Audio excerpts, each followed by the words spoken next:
And now Sudan, where things have gone from bad to bilingual. Yes, Sudan is now accusing the United Arab Emirates of sending Colombian mercenaries to fight alongside the RSF, the Rapid Support Forces. That's right, the UAE allegedly brought in soldiers from Colombia to fight in Sudan.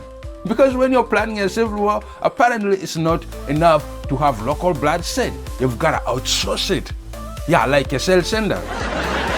Yeah, this war just turned into United Nations of chaos.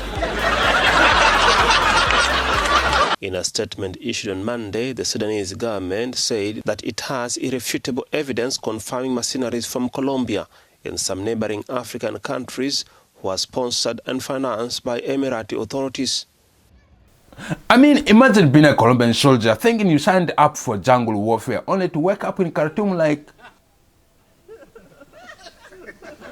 where the hell are the bananas? And these Colombian mercenaries, they must be so confused. They were probably trained to fight dry cartels, but now they are dodging bullets in sandstorm, being yelled at in Arabic, paid in dirham, and fighting for Sudanese faction they can't even spell. Excuse me, who are we shooting again?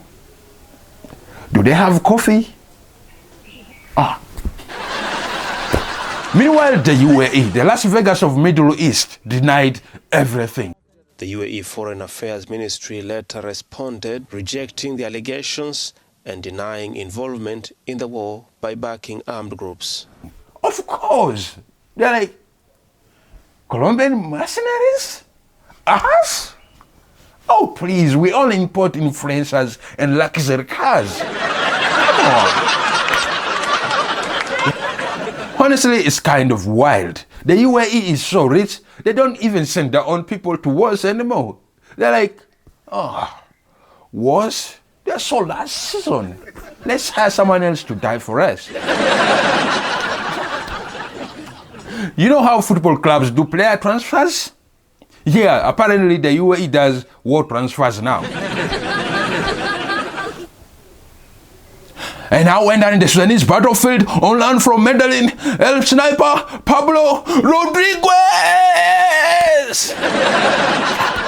This whole thing is messy. On one side, you've got the Sudanese military. On the other, you've got the Rapid Support Forces. And now joining in a special guest from Latin America.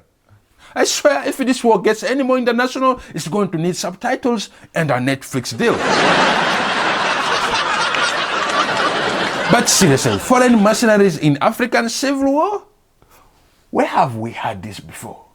Sierra Leone? Liberia? Congo? It's like history keeps repeating itself, just with better Wi-Fi and worse PR.